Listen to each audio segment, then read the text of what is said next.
آئیے کتاب رحمت سورہ الکہف اٹھائیں۔ اللہ تعالیٰ نے ایک واقعہ بیان کیا ہے حضرت موسیٰ اور حضرت خضر علیہ السلام کا، کہ حضرت موسیٰ علیہ السلام عزم مصمم کر کے جب چلے تو اللہ فرماتا ہے کہ ہم نے حضرت موسیٰ علیہ السلام کو جس بندے کی نشانی بتائی تھی وہ بندہ ان کو وہاں مل گیا۔ سفید چادر اوڑے حضرت خضر علیہ السلام وہاں لیٹے ہوئے تھے، تو یہ جا کے ان کے پاس کھڑے ہو گئے کہ حضرت میں آپ کی خدمت میں اس لیے آیا ہوں کہ اللہ نے آپ کو جو خصوصی علم عطا کیے ہیں میں ان کو سیکھنے کی غرض سے آپ کی چوکھٹ پہ آیا ہوں۔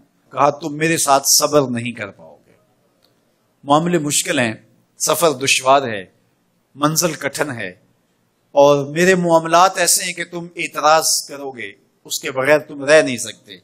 حضرت موسیٰ علیہ السلام نے کہا اگر اللہ نے چاہا تو آپ دیکھیں گے میں صبر کروں گا اور آپ کے کسی حکم کی کسی کام کی میں نافرمانی نہیں کروں گا، کسی کام کا انکار نہیں کروں گا۔ کہا کہ اچھا شرط یہ ہے کہ جو میں کروں اس پر تم اعتراض نہیں کرو گے، سوال نہیں کرو گے، یہاں تک کہ میں خود ہی نہ بتاؤں۔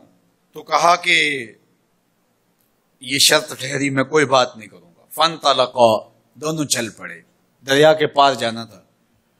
جو کشتی کا مالک تھا، کشتی بان تھا، وہ حضرت خضر علیہ السلام کو جانتا تھا تو اس نے کرایہ بھی نہیں لیا، لیکن جب کشتی پر سوار ہوئے تو عصا مار کے حضرت خضر علیہ السلام نے کشتی کا ایک پھٹا توڑ دیا۔ تو بے ساختہ حضرت موسیٰ علیہ السلام نے کہا آپ نے پھٹا توڑ دیا، یہ سارے ڈوب جائے؟ کہا میں نے کہا تھا نا تم میرے کاموں پہ صبر نہیں کر پاؤ گے۔ تو حضرت موسیٰ کو یاد آیا، کہا میں بھول گیا تھا، اس پر مواخذہ نہ کیجیے۔ پھر دونوں چل پڑے، بچے کھیل رہے تھے، ایک خوبصورت لڑکا وہ بھی بچوں میں کھیل رہا تھا۔ حضرت خضر آگے بڑھے اور اس کی گردن مروڑ دی، اس کو قتل کر دیا۔ صاحب شریعت تھے حضرت موسیٰ علیہ السلام، نہ رہ سکے، پھر بول پڑے ایک جان کو بغیر کسی جان کے بدلے میں قتل کر دیا، اس نے گوایا کیا تھا ہمارا؟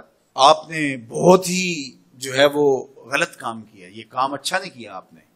کہا میں نے کہا نہیں تھا کہ تم میرے ساتھ صبر نہیں کر پاؤ گے۔ کہا ایک موقع اور دے دیجئے، اب اگر میں نے کوئی اعتراض اٹھایا تو پھر دوبارہ مجھے آپ اپنی صحبت میں نہ رکھیے، عذر تمام ہو جائے گا۔ پھر دونوں چل پڑے، یہاں تک کہ ایک بستی میں دونوں آئے تو آپ نے بستی والوں سے کہا کہ ہم مہمان ہیں، آپ ہماری مہمان نوازی کیجیے، کھانا کھلائیے۔ تو انہوں نے انکار کر دیا، کہا کہ ہم تو آپ کو بلایا نہیں ہے، آپ خود آئے ہیں، آپ اپنے کھانے کا خود انتظام کیجیے۔ گزر رہے تھے گلی سے تو ایک دیوار گرنا چاہ رہی تھی، تو جلدی سے اس دیوار کو مرمت کر دیا۔ کہا حضرت ہم اگر چاہتے تو اس پہ اجر لے سکتے تھے، انہوں نے ہمیں کھانا تک نہیں دیا اور ہم ان کی دیواریں سیدھی کر رہے ہیں۔ کہا اب تمہاری میری جدائی ہو گئی، تم نے یہ بھی اعتراض کر دیا۔ تو انہیں یاد آیا کہ وہ یہ بھی اعتراض ہو گیا، اب میں تمہیں بتاتا ہوں کہ یہ 3 کام میں نے کیوں کیے۔ اللہ اکبر۔ اب سنیے، قرآن ہمیں بتاتا ہے کہ ظاہری علم بھی ہوتا ہے لیکن کوئی باطنی علم بھی ہوتا ہے۔ کہا وہ پہلی بات کشتی والی سنو، یہ 2 مسکین بچوں کی کشتی تھی، ان کے گھر کا چولہا اس کی کمائی سے جلتا تھا۔ دریا کنارے کنارے ایک ظالم بادشاہ رہا تھا جو لوگوں کی کشتیاں چھین رہا تھا، ہم نے تھوڑا سا عیب لگا دیا، وہ ٹوٹی کشتی چھوڑ کے چلا گیا۔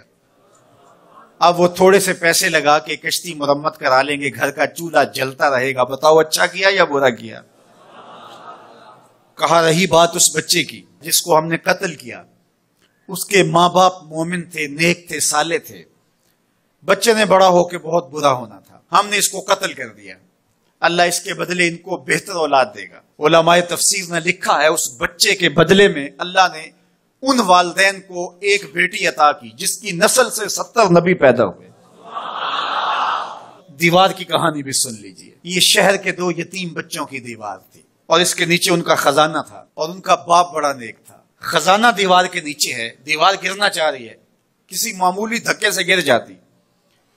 2 ہی صورتیں تھیں، یا وہ بچے خود اپنا خزانہ اٹھا لیتے یا لوگ اٹھا کے لے جاتے۔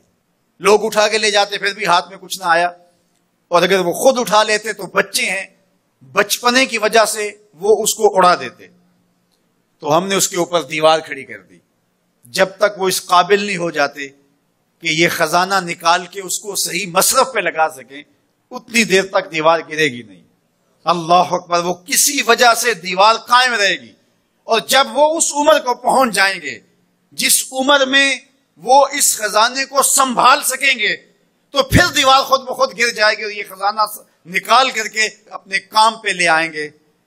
میں جب پہلی مرتبہ اس کو جو ہے وہ غور کے ساتھ تلاوت کیا تو مجھے یہ لگا کہ اس کا انطباق پاکستان کے حالات پہ بھی ہو سکتا ہے، اس لیے کہ یہ بھی یتیموں کا سرمایہ ہے۔ کتنے یتیم روتے بلکتے رہ گئے اور ان کے سر سے جو ہے وہ سائے اٹھ گئے اس وطن کے لیے، لیکن میرے مالک نے اس ملک کے خزانوں پر گہرے پہاڑ اور بڑی بڑی دیواریں کھڑی کر دی ہیں۔ جب تک یہ قوم بلوغت تک نہیں پہنچے گی اتنی دیر تک وہ خزانے ظاہر نہیں ہوں گے، اور جب یہ قوم اپنی بلوغت تک پہنچے گی، شعوری بلوغت، فکری بلوغت، علمی بلوغت، اور رب سے جو وعدہ کیا تھا پاکستان کا مطلب کیا، لا الہ الا اللہ، جب اس بلوغت تک یہ پہنچ جائے گی، اس وعدے کی تکمیل ہوگی، پھر رب دیوار ہٹا دے گا اور پاکستان کو اللہ اتنے خزانے دے گا اور پاکستان ایسا مالا مال ہوگا دنیا دیکھنے آئے گی انشاءاللہ۔ اس لیے رب نے دیواریں بنا کے رکھی۔ تمہارا باپ معین الدین چشتی بڑا نیک تھا، تمہارا باپ داتا گنج بخش علی حجویری بڑا نیک تھا، تمہارا باپ حضرت مجدد الف ثانی بڑا نیک تھا، ان کی وجہ سے میں دیواریں کھڑی کر رہا ہوں اور مضبوط حصار لگا رہا ہوں تمہارے خزانوں پر، اور وہ وقت آئے گا جب تم بلوغت کی عمر کو پہنچو گے، دیواریں ہٹ جائے گی اور تمہارا وطن زمانے پہ مہکتے پھول کی طرح اور چمکتے ستاروں کی طرح اور روشن آفتاب کی طرح چمکتا اور مہکتا دکھائی دے گا، اور زمانہ پاکستان دیکھنے آئے گا، پاکستان دنیا کی قیادت کرے گا انشاءاللہ۔ تو کہا یہ تعویل ہے ان باتوں کی جو باتیں میرے رب نے مجھے بتائی، اور یہ میں نے اپنی مرضی سے نہیں کہی، اور جو میں نے کی اپنی مرضی سے نہیں کیا۔ تو یہ باطنی باتیں ہیں، شاید یہ باطنی باتوں کے جوش میں یہ بات بھی میں کر گیا۔ وہ کیا کسی نے کہا تھا کہ بھری محفل میں ایک راز کی بات کہہ دی، بڑا بے ادب ہوں سزا چاہتا ہوں۔ دین کی بات پھیلانا صدقہ جاریہ ہے، ثواب کی نیت سے ویڈیو کو شیئر ضرور کیجیے۔ جزاک اللہ۔